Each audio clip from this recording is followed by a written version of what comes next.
Hi there, my name is Grant Scanlon. 5 years ago we opened up the filled-in front veranda of our house, but never finished it.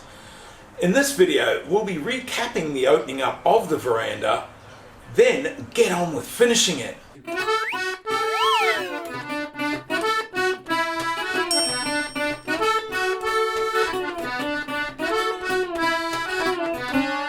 When we first got the house 15 years ago, it had filled-in verandas all the way around that weren't particularly nice to look at inside or out, nor were they very practical.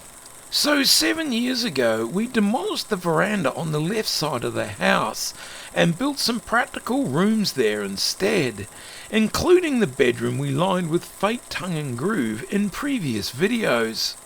Then we partly demolished the right-hand side too and rebuilt the outside walls. The reason for this has been covered in previous videos we made on remodeling this veranda. There will be a link to these at the end of this video. Then 5 years ago we opened the front veranda up, which required restoring the original front wall of the house to how it would have been back in 1890 when the house was first built. It still has the original windows, but we had to find a new front door that is a bit fancier than the one that would have been there originally. When building the walls either side of the front veranda, we made them match the original front wall using tongue and groove boards reclaimed from parts of the house that were demolished. We restored and hung reclaimed doors in these walls that we found from different sources. We've already made videos about restoring reclaimed doors, hand-making door jambs and hanging doors, so we won't repeat any of that here. A link to those videos will be at the end as mentioned before. With the layers of floor coverings pulled up, grotty front wall now gone, and the roof propped up with a single pole, we were then able to remove rotten boards from the 130-year-old decking. We weren't able to save the original veranda posts as these were too far gone, but we did build a traditional set of stairs from hardwood. We then put in new posts and decking. The posts we dressed down from 100mm square fence posts, so they look like they were from 1890. The new hardwood decking boards we mixed and matched with the old boards, so once these are sanded, the new boards will be less noticeable as the old boards have a lot more character.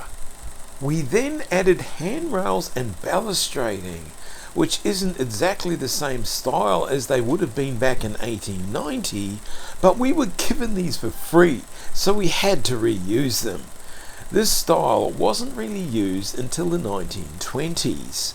In 1890 they would have had breadloaf style handrails and round dowels for balustrading. The way that we look at it is a house that was built 130 years ago had a lot of things upgraded over the years, so having a newer style of handrails and balustrades is fine. We're interested in styling the house like it was when it was first built, but not be historically accurate, as this wouldn't be practical. They didn't even have plumbing or electrical back then. We've also made videos on how to build traditional hardwood steps, including veranda posts, handrails and balustrades. So again, won't repeat that here, but we'll include a link to these videos at the end. When we opened the veranda up 5 years ago, we lined part of the underneath of the veranda roof with some unpainted tongue and groove boards that we bought for something else but never used. These are only 12mm thick and 140mm wide, with a groove in the middle so they look like two boards. Now we're finally finishing this off using some new boards, the same size but are pre-primed, so will be a lot quicker to paint high up on a ladder, require less gap filling and doesn't cost that much more.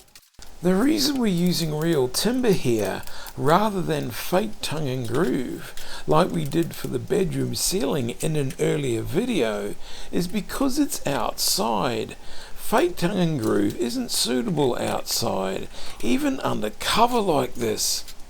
The reason we're lining the underside of the veranda roof is because it looks a lot nicer, keeps the heat down in the summer, and will make the metal roof quieter in heavy rain, as there is 3 bedrooms and a sleep out off this veranda. The first row of boards we did needed to be cut around the veranda posts, which we spent a bit of time doing, so they fitted neatly enough around the posts that no trimming was necessary. Adding trimming would have cost more, taken longer, and not looked as nice. Right, we're now left with that last little piece. And I thought about this carefully. I thought I could put a trimming over it, but I think it would look the nicest if the lining just continued all the way up to that top plate. This means having to cut small strips off whole boards, which seems to be a bit of a waste, and a lot of fiddling about measuring these up, marking them out, and cutting them to fit.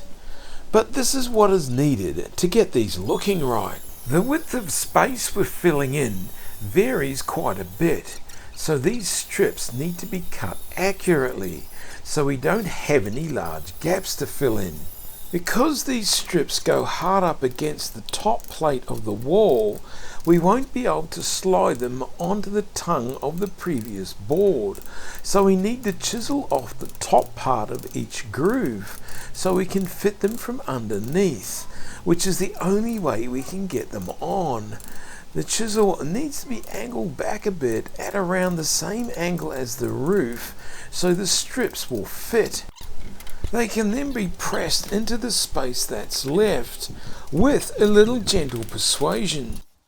Because we removed the top part of the groove now, there's nothing holding the middle.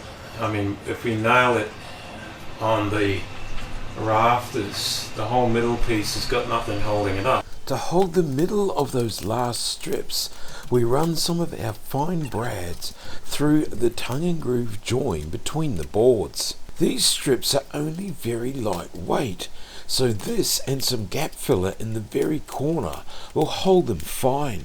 We then fit the last little piece and this job is done.